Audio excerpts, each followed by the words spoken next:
بسم اللہ الرحمن الرحیم۔ السلام علیکم۔ آپ دیکھ رہے ہیں DDP انالیٹیکا۔ ایک وقت تھا کہ پوری دنیا میں CIA کا بہت بڑا نیٹ ورک موجود تھا۔ CIA دنیا کی سب سے بڑی انٹیلیجنس ایجنسی، اور صرف انٹیلیجنس نہیں، اکثر ممالک میں حکومت بدلنے کا جو بھی کبھی امریکہ کا ارادہ ہوا تو یہ کام CIA کو ہی سونپا گیا اور ان کی مدد سے حکومتیں بدلی جاتی رہیں۔ بعض جگہوں پہ سربراہ مملکت قتل کروائے گئے، اور اس کی بنیادی وجہ یہی تھی کہ CIA کو ہر جگہ پہ اعلیٰ کار مل جاتے تھے۔ عموماً حکومت مخالفین جو بھی دھڑے موجود ہوتے ہیں کسی بھی ملک میں، ان کو وہ ایکسپلائٹ کرتے تھے، اور اس ایکسپلائٹیشن کے ساتھ وہ قتل بھی کرواتے رہے۔ اس میں دوسرا بہت بڑا ایلیمنٹ جو تھا وہ یہ تھا کہ امریکہ میں CIA کا بجٹ اتنا بڑا ہے، اتنی زیادہ اماؤنٹ اس کو دی جاتی ہے، جو کہ ڈکلیئرڈ شاید کم ہوتی ہے لیکن خفیہ طریقے سے، اور اس میں پیسے کی کبھی اس انٹیلیجنس ایجنسی کو کمی نہیں ہوئی۔ چنانچہ لوگوں کو خریدنا اس کے لیے کوئی بہت بڑا مسئلہ نہیں ہوتا۔ جاسوسی کرنی ہے تو اس کے لیے ہمارے ملک میں آپ نے دیکھا اسامہ بن لادن کے معاملے میں انہوں نے 2-3 لوگوں کو خریدا، جس میں ڈاکٹر شکیل کا نام سب کے سامنے ہے۔ ڈاکٹر شکیل آفریدی، پیسہ لیا۔ بعض ممالک میں، افغانستان میں مثال کے طور پہ، وہ جتنا بھی CIA کام کرتی رہی، اس میں 2 طرح کے کام ہوئے۔ ایک تو بعض لوگوں کو امریکہ کا گرین کارڈ کا وعدہ کیا یا اس کو دے دیا اور ان سے کام لیتے رہے، لیکن افغان سوسائٹی پوری پیسے کی بھوکی تھی۔ اس کی وجہ یہ ہے کہ وہاں پہ غربت اور بہت لمبے عرصے سے خانہ جنگی، جس کی وجہ سے عوام کے حالات وہاں پہ انتہائی زبوں حال تھے، بہت خراب تھے۔ نتیجہ یہ کہ جب بھی دولت وہاں پہ پھیلائی گئی، اس کی ریل پیل ہوئی، تو لوگ اپنا ضمیر اور ایمان بیچنے کے لیے بھی تیار ہوئے۔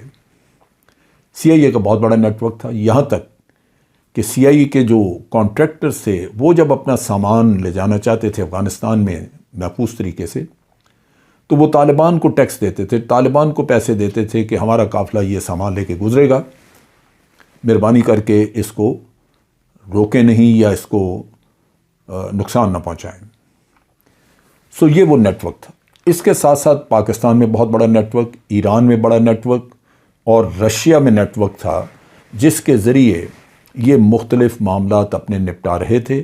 اور ہمارے ملکوں میں، پاکستان میں آپ دیکھ لیجئے، یہ اتنے منہ زور تھے کہ انہوں نے اسلام آباد میں جو گھر کرائے پہ لیے ہوئے تھے، ان گھروں کے گرد خود بخود جو سڑکیں تھیں وہ اب خود بند کر دیں، ان کے اوپر خاردار تاریں لگا دیں، ان کو کنکریٹ بلاک سے سڑکوں کو بند کیا، اپنا ایک سیکورٹی پیریمیٹر اپنے لیے خود ہی بنا لیا، نہ کوئی قانون نہ پوچھنے والا، اور جیسے جی چاہے اب اپنی سیکورٹی بنا کے یہاں بیٹھ گئے ہیں۔ یہ اتنے دن دناتے تھے، اتنے منہ زور تھے کہ ان کو کوئی پوچھنے والا نہیں تھا۔ یہ وہ وقت تھا جب کہ حسین حقانی بلیک واٹر اور CIA کے ایجنٹس کو وہاں سے کھلے ویزے دیا کرتے تھے، اور یوسف گیلانی ان ویزوں کی ذمہ داری لیتے تھے۔ ان کی اجازت سے یہ سارا کچھ ہو رہا تھا، اور پاکستان کے اندر ایک بہت بڑا نیٹ ورک پھیل چکا تھا۔ پہلی دفعہ اس نیٹ ورک کو چیلنج کیا ISI کے چیف احمد شجاع پاشا، جنرل احمد شجاع پاشا نے پہلی دفعہ چیلنج کیا، اور ان کے نیٹ ورک کے لوگوں کو آئیڈینٹیفائی کر کے ان کا بھید کھول دیا، جس سے وہ چھپتے پھریں اور پھر یہاں سے بھاگے۔ آج صورتحال یہ ہے کہ CIA کا نیٹ ورک افغانستان میں تقریباً ناکام ہو چکا ہے، بہت معمولی نیٹ ورک ہے۔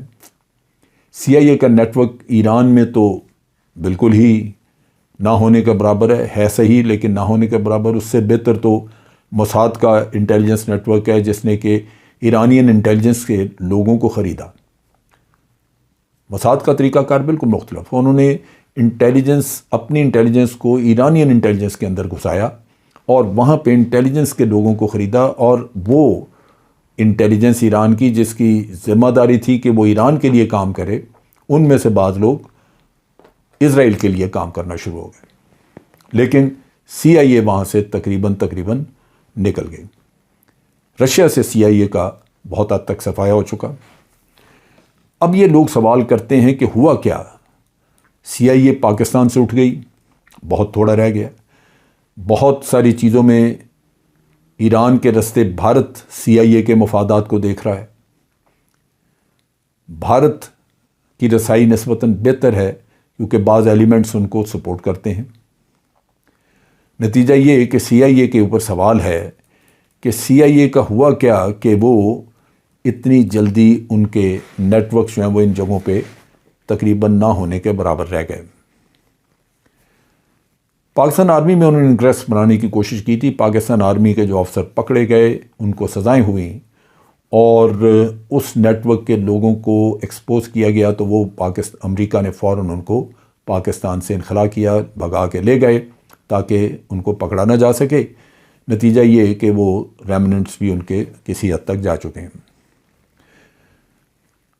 جو لوگ رشیا وغیرہ میں ان کو ڈیل کرتے تھے وہ یہ کہتے ہیں کہ CIA کے لوگ ان میں تکبر تھا، غرور تھا، یہ ہمیں ڈیل کرتے تھے بڑی حقارت سے. اور آپ نے دیکھا کہ ریمنڈ ڈیوس نے جس طرح پاکستان میں کیا تھا، یہاں پہ اس نے 2 لوگ قتل کر دیے، پھر خون بہا دے کے تو یہاں سے جان چھڑائی. لیکن آپ سوچئے اس کے تکبر کا عالم کیا تھا کہ 2 لوگ مارے اور اس کے چہرے پہ ذرا بھی ملال نہیں تھا. یہ بعض لوگ رشیا میں کہتے ہیں کہ یہ ہماری حد تک اور عزت نفس کے خلاف تھا کہ یہ لوگ ایک تو ہم سے کام کروائیں پیسے دے کے اور پھر اس کے بعد ذلیل کریں اور بدتمیزی سے پیش آئیں. وہ یہ کہتے ہیں کہ یہ سوائے امریکیوں کے باقی سب کو یہ سمجھتے ہیں کہ یہ انسان نہیں ہے، یہ جانور ہیں، ان سے جو جی چاہے آدمی کام کرا لے. اور ہوتا بھی ہے، جہاں ایک آدمی اپنا ضمیر بیچ دیتا ہے پیسہ لے کے، تو پھر اس کے بعد وہ جانور سے بھی بدتر ہوتا ہے، کیونکہ ان کو CIA کو یا انٹیلیجنس ایجنسی کو پتہ ہوتا ہے کہ اگر اس کا بھید کھل جائے تو اس کے اپنے ملک کے لوگ اس کو ماریں گے کہ تو غدار ہے، اور اگر وہ بھید نہیں کھلتا تو پھر ہم اس کو بلیک میل کر سکتے ہیں کیونکہ ہم سے پیسے بھی لیتا ہے اور بھید بھی اس کا ہم نے رکھا ہوا ہے. تو اس وجہ سے وہ ان لوگوں کو شروع میں تو نرمی سے ڈیل کرتے ہیں، یہ اپنا ضمیر بیچ دیتے ہیں، جب پیسے لے لیتے ہیں اس کے بعد پھر رویہ جو ہے وہ CIA کا انتہائی متکبرانہ اور تکلیف دہ. چائنا میں انہوں نے پاؤں جمانے کی کوشش کی اور انہوں نے اپنے ہینڈلرز وہاں پیدا کیے. چائنا میں جو مسئلہ تھا وہ یہ تھا کہ بہت زیادہ چائنیز، میرا خیال ہے دنیا میں سب سے زیادہ چائنیز جو ہیں وہ امریکہ میں جا کے تعلیم حاصل کرتے رہیں اور اپنے ملک میں واپس آتے رہیں. ان کی کوشش رہی کہ ان میں سے کچھ لوگوں کو اپنے ایجنٹ بنائیں، یہاں پہ لے کے آئے. لیکن چائنا کا سسٹم جو ہے وہ بڑا مختلف ہے. چائنا میں ایک دفعہ پتہ لگ جائے کہ شخص نے ملک کے ساتھ کچھ بے وفائی کی ہے تو اس کو وہ ادھیڑ کے رکھ دیتے ہیں، اس کے جسم کے ٹکڑے بنا دیتے ہیں. لہذا چائنا نے بڑا سختی سے ڈیل کیا اور یہ کہا جاتا ہے کہ جو پکڑے گئے چائنا نے ان کے سر تن سے جدا کیے. بہر صورت اس کا امپیکٹ ایک یہ آیا کہ CIA کو چائنا میں ایجنٹ ملنے کم ہو گئے، بہت کم. چائنا نے بہت حد تک اپنی سیکیورٹی امپروو کی. اس میں ہانگ کانگ میں جو کچھ ہوا وہ بھی CIA کا کیا دھرا تھا، اور جب انہوں نے CIA کے ایجنٹس کو وہاں سے ایلیمینیٹ کیا جو چائنیز وہاں پہ CIA کے لیے کام کر رہے تھے، تو آپ نے دیکھا کہ ہانگ کانگ میں بھی بالآخر امن قائم ہو گیا. ایک اور جو فنومینا جو CIA کو جس سے آپ کہہ لیجئے کہ جھٹکا لگا اور CIA میں لوگ جو CIA کے لیے کام کرتے تھے وہ پیچھے ہٹ گئے، یہ کرنا نہیں چاہتے، وہ یہ ہے کہ یہ دیکھا گیا کہ جب CIA کسی سے کام لے لیتی ہے تو پھر اس انڈیویجول کو وہ ابنڈن کر دیتے ہیں، چھوڑ دیتے ہیں، اور اس کا پھر والی وارث کوئی نہیں رہتا. نتیجہ یہ ہے کہ ایک فیلنگ ہوتی ہے دھوکے کی کہ مجھے دھوکہ دیا گیا، میں نے تو ان کی خدمت کی، آج مجھے بے یار و مددگار چھوڑ کے چلے گئے. ڈاکٹر شکیل افریدی کا کیس آپ کے سامنے ہے۔ امریکہ نے شروع میں کوشش کی، اس کے بعد انہوں نے لعنت بھیجی، انہوں نے کہا پاکستان جانے اور یہ جانے۔ نتیجہ یہ کہ ڈاکٹر شکیل افریدی کو آج گھر میں بیٹھ کے جب وہ سوچتا ہوگا، قید کاٹتا ہوا آدمی، تو اس کو لازماً اپنے اوپر ملامت کرتا ہوگا کہ میں نے امریکیوں پہ اعتماد کیوں کیا، میں تو سمجھتا تھا کہ یہ مجھے بچا کے لے جائیں گے، لیکن وہ نہیں لے جا سکے۔ یہ فنومینا دوسری طرح بھی دیکھا گیا۔ امریکہ خود ہی دہشت گرد پیدا کرتا تھا، اور دہشت گردوں کو وہ بہت پیسہ بھی مہیا کرتا تھا، ان سے کام لیتا تھا، پھر خود ہی دہشت گرد ان کو ڈکلیئر کر کے ان کے خلاف جنگ لڑتا تھا۔ چنانچہ یہ بھی لوگوں کو سمجھ آئی اور امریکہ کو اپنے اعلیٰ کار حاصل کرنے میں دقت ہونی شروع ہوئی۔ ان میں آپ دیکھیے عراق کے کرد، ان کو پہلے کردوں کو پالا، ان کو داعش کے خلاف لڑایا، پھر ٹرکی جب ٹرکی نے کردوں پہ حملے کیے تو امریکہ وہاں سے کھسک گیا، غائب ہو گیا۔ اسامہ بن لادن کو پالا تھا، صدام حسین کو پالا تھا، یہ سب امریکہ کی پیداوار تھے، لیکن جب ان کی ضرورت نہیں رہی اور ان کو اپنے کسی اور مقصد کے لیے استعمال کرنا تھا تو یہی لوگ پھر آپ دیکھیے کہ تباہی کے دھانے پہ گئے، اور امریکہ کی وجہ سے۔ اسی طرح ہانگ کانگ میں جتنے بھی یہ بلوے فساد ہوئے، جب چائنا نے وہاں پہ سختی کی تو امریکہ وہاں سے کھسک گیا، بھاگ گیا۔ اس کے بعد ان لوگوں کا کوئی پرسان حال نہیں۔ یہ ایک سبق ہے ہمارے جیسے ملک کے لوگوں کے لیے، پاکستان کے عوام لوگوں کے لیے۔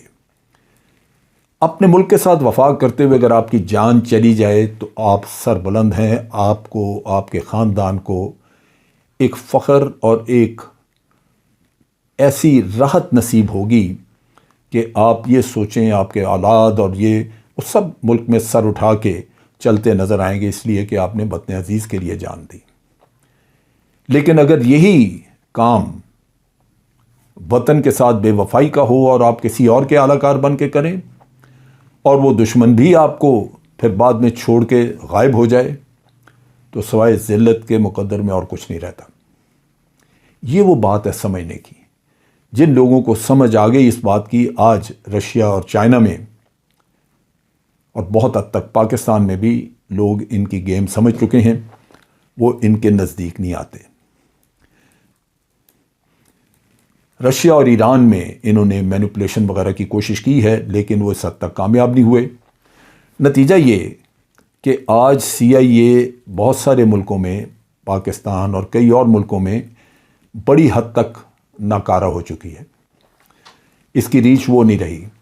اب یہ آپریٹ کرتے ہیں دوسرے ملکوں کی انٹیلیجنس ایجنسیز کے ذریعے، اس میں را شامل ہے، اس میں موساد ہے، اور اب یہ کوشش کر رہے ہیں کہ خلیجی ممالک کے ذریعے یہاں پہ دوبارہ ایک انٹیلیجنس کا نیٹ ورک اسٹیبلش کیا جائے، جس میں خاص طور پہ اسرائیل پیش ہو، اور پھر اس علاقے میں دوبارہ اپنی کاروائیاں بڑھائی جائیں، جو کہ ہمیشہ سے امریکہ کرتا رہا ہے۔